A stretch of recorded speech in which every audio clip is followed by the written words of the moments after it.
多謝大家使用我哋西門子嘅電器，咁依家就同大家介紹翻我哋西門子嘅電磁爐點樣使用同埋保養啦。咁呢部呢，就我哋西門子嘅電磁爐啦。咁啊記得電磁爐呢，一定要揾翻適合嘅鍋具呢，咁佢先會加到熱嘅，就係受磁性嘅不鏽鋼啦，或者含鐵分子嘅鑄鐵鍋啦。咁啊，你放個瓦煲啊或者玻璃兜嗰啲呢，其實啫佢就唔會加熱嘅，咁記得呢個注意啦。OK 啊，好，咁跟住之後啦。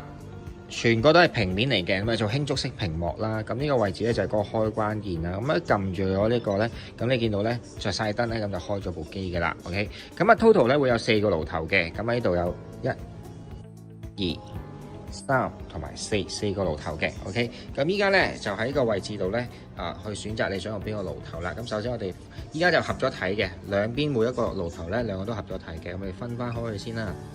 好啦，咁啊分翻開4個爐頭啦。咁假設我想選擇左下角呢一個爐頭嘅，咁我哋就撳呢個位置跟住之後咧就喺下面呢個火力操作區域咧就導一個火力俾佢，咁咧基本上咧就已經開着咗部機嘅啦。OK， 同埋咧已經加熱緊㗎。如果你上面放緊個合適嘅煲嘅話咁如果你放咗合適嘅煲嘅話咧，佢就唔會閃下㗎啦。OK， 好，咁啊合翻睇又點做咧？假設有啲長形嘅煲啦，咁其實你可以撳翻呢個位置跟住之後咧呢盞燈咧就變翻咗個長方形嘅，咁咧就變相咧就代表合咗體噶啦。呢個位置都係一樣嘅，撳翻一掣。咁跟住之後，另外啦，呢個就火力嗰個控制區域啦。你會見到咧，佢咧 total 咧就會0咧就係熄火啦，有1至9呢個數字啦。咁啊1至9，咁啊9係最大火力噶啦。OK， 咁啊另外啦，另外一個再大啲嘅就係一個 B 掣，B 掣咧就係我哋咧快速滾啲液體用嘅，咁咧就可以維持到10分鐘嘅。譬如你可能煲湯啊、啲豬骨啊、瘦肉水飛水嘅話，你可以用呢個 B 掣啦。OK， 咁一般嚟講咧，基本上8、9咧已經好大噶啦，可以炒嘢或者係炸嘢、煎嘢都冇問題噶啦。好，咁咧之後啦，另外啦，我哋再睇一睇個位置啦咁咧呢個位置咧就係一個叫 Move Mode 嘅功能嚟嘅。OK，咁你撳到呢個 Move Mode 嘅功能嘅時候咧，咁其實咧佢就會將呢一個全部嘅最大區域咧就合咗體先，然之後啦就咧當佢個煲咧接觸咗喺頭個1、2格嘅時候咧，佢就會咧自動提供9呢個火力俾你啦。咁你當個煲咧接觸到2、3格呢個位置咧，佢就會提供5呢個火力俾你嘅。接觸到3、4格咧，佢就會提供1.5呢個保溫嘅火力俾你嘅，自動提供噶啦，唔需要喺個 control panel 嗰度校噶啦。咁有咩作用？譬如可能你煮道菜，其實成道菜都可能當中都要運用到唔同嘅火力啦。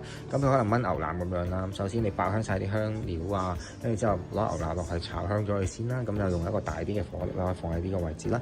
另外咧就係啦，當你要燜嘅時候用中火啦，咁你直接咧將個煲由呢一個位置推去呢個位置，接觸到2、3格，咁咧就會自動提供5呢個火力俾你噶。咁然之後啦，最尾啦燜好晒啦，你想保溫嘅，咁你就可以將佢推到3、4格，咁啊自動會提供1.5呢個火力俾你噶啦。咁啊好方便、簡單、易用嘅。唔想用嘅時候點咧？就撳翻呢個掣就 OK 啦。用嘅時候撳呢一掣啦。唔想用嘅話咧，只要撳翻呢一掣，變翻去還原翻就 OK 噶。呢個位置都一樣嘅啫。所有兩邊爐頭都用呢個模式嘅。好，咁你再介紹下啦，下面呢個位置啦。咁呢個咧就係一個叫做 Frying Sensor 嘅嘢啊。咁係咩嚟咧？當你撳到呢個火之後咧，就選擇翻你想要嗰個位置啦。好，跟住之後你會見到咧，呢個 Control Panel 區域咧完全唔同咗變咗由本身有咁多段17段火力咧，而家變咗做5段嘅火力嘅。咁呢5段火力會幫你做恆溫嘅，咁就係咧佢本身下面有個溫度嘅 sensor，會幫你 detect 住一個溫度啦。當你譬如選擇2呢個火力嘅時候咧，佢就會幫你 keep 住呢個2嘅火力嘅溫度嘅，咁就防止你 overcook 或者過熱，去驚你煮燶啲食物嘅。咁放一個烹調新手或者要一啲好精準嘅溫度嘅朋友咧就好適合嘅。OK， 咁一般嚟講1咧就愛嚟用一啲一支朱古力或者係牛油啦或者係保溫用啦。咁2咧佢咧我哋煎蛋用啦，3我哋煎魚啦，4咧就我哋炒菜或者煎排用啦，5咧就我哋炸嘢嘅，5咧就我哋炸嘢用嘅。咁你記住大概呢個咁嘅 concept 咧就 OK， 好容易用嘅。咁你當你唔用嘅時候咧，又係啦，撳翻個火，再撳翻呢個區域咁跟住咧就變翻做呢一個17段火力嘅控制噶啦。咁呢個係咩嚟嘅？呢個就保溫功能嚟嘅。當你撳完之後咧，選擇想你保溫嘅區域啦。咁跟住之後咧，選擇咗之後啦，咁咧佢就會顯示個 L 嘅。咁即係呢個位置咧，成個區域咧都係做一個保溫嘅火力噶啦。唔用嘅話都好簡單嘅啫，又係選擇翻呢個功能，然之後咧再撳翻你頭先嗰個區域，跟住佢就會還翻原啦。咁另外啦，呢個位置有個抹擦安全鎖嘅咁假設啦，你可能煮下食啦滾瀉咗嘢喎，咁點咧？你可以撳呢一個符號，撳呢個符號撳一下，咁跟住之後你見到 hold 住咗成個 control panel 㗎啦。OK， 咁你就可以好隨心所欲地抹乾淨個爐啦。抹完乾淨之後咧，咁你再撳翻一個位置咧，咁你就可以咧解翻鎖㗎啦，好簡單嘅啫。OK， 好，咁跟住之後另外啦，呢個位置咧就係一個咧計時功能嚟嘅 stopwatch 嘅。咁你想一路計上去煮幾耐嘅話咧，你可以撳呢個位置啦。咁跟住咧，佢開始依家咧開始幫你計時啦，一秒一秒咁計上去啦。你唔用嘅時候咧，好簡單嘅啫，一樣都係撳翻一下，佢就歸零嘅，消失咗噶啦。咁另外呢部機都有個 timer 功能嘅，咁就係啦。第一個咧就係一個純 timer 功能嚟嘅。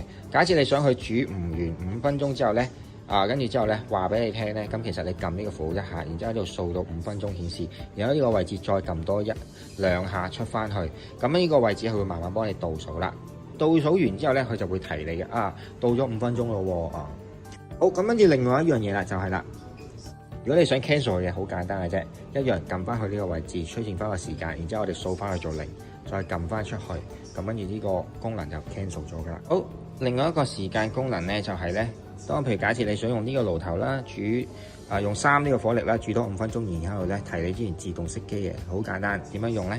就係首先你俾呢個爐頭一個適當嘅火力先啦，譬如假設係3呢個火力啦，如果你想，跟住然之後咧，我哋撳呢個符號，撳2次，出現咗個箭嘴符號，然之後咧就喺呢個控制區域咧輸入翻個時間俾佢，假設5分鐘嘅，然之後我哋再撳翻出去，咁呢個位置就會用3個火力煮多5分鐘之後，提你之餘咧就會自動熄機噶啦。咁如果你唔想用點樣？好簡單嘅啫，一樣都係撳翻去。